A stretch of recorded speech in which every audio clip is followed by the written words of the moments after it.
Assalamualaikum warahmatullahi wabarakatuh. Ketemu lagi di Ordes Channel. Apa kabar kalian semua? Semoga lagi dalam keadaan sehat ya, karena memang kesehatan adalah nikmat terbesar yang diberikan oleh Tuhan kepada kita.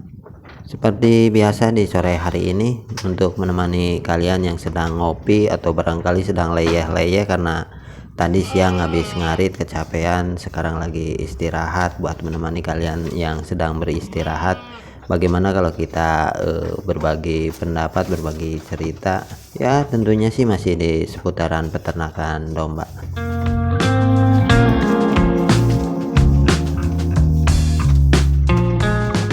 Sebenarnya udah lama banget pengen ngangkat topik ini, cuman masih takut, kemarinan takutnya ada yang tersinggung.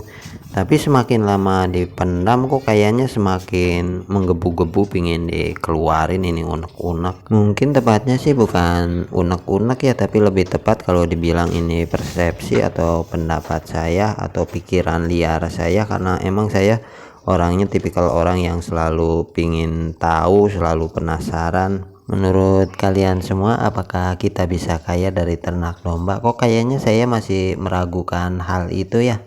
Ya mungkin kalau untuk sekedar mencukupi kebutuhan ekonomi sehari-hari atau kebutuhan anak sekolah, buat tabungan sedikit-sedikit atau simpenan ya mungkin bisa. Cuman kalau untuk menjadikan kita sebagai seorang jutawan atau miliarder kayaknya sih nggak mungkin kalau kita hanya mengandalkan pure dari peternakan tanpa melakukan trading.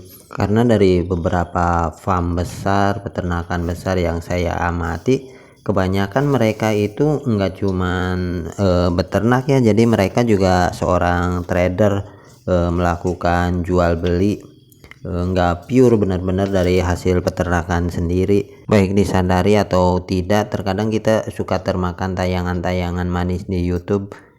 Contohnya ada kasus seseorang yang berhenti atau resign dari pekerjaan yang sudah mapan, atau berhenti dari PNS untuk banting setir ke ternak domba ataupun kambing. Dia sukses menghasilkan omset puluhan juta, bahkan ada yang ratusan juta.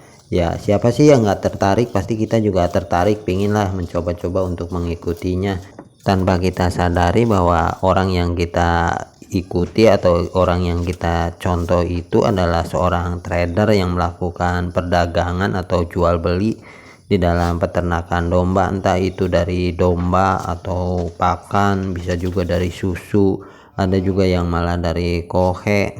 Ya sebenarnya sih nggak bisa juga ya kita nyalahin tayangan-tayangan di YouTube atau kita nyalahin farm-farm besar yang kita amati, karena memang tugas dia sebagai seorang trader adalah mengemas produk jualan dia semenarik mungkin, sebisa mungkin untuk mempengaruhi orang untuk membeli barang-barang dari dia. Mungkin yang salah di sini adalah ketidaktahuan kita sebagai peternak pemula, belum bisa ngebedain mana yang benar-benar pure peternak dan mana yang seorang peternak sekaligus trader atau orang-orang yang melakukan trading di dalam dunia peternakan domba ataupun kambing. Mungkin saran saya buat kalian yang mau resign dari pekerjaan atau mau berhenti dari PNS untuk banting setir ke ternak kambing dan domba, lebih baik pikirkan dua kali ya, karena memang dunia perkambingan dan perdombaan itu sangat rumit.